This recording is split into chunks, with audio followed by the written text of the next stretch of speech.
Hello friend, मेरा नाम रजनीश पारिया है और मैंने ये किचन से बाउल लेके जल तरंग का राष्ट्रीय गान का वो ट्यून बनाने का प्रयास किया है।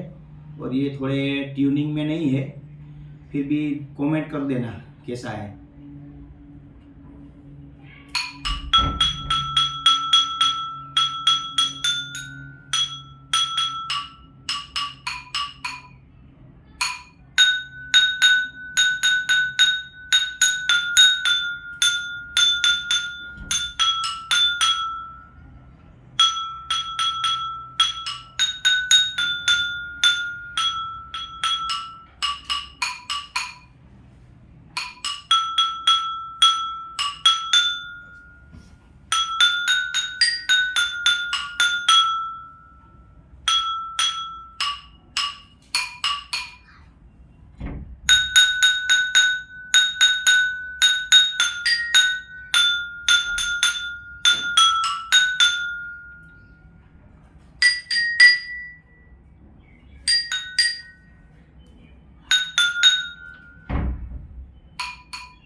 Okay, thank you.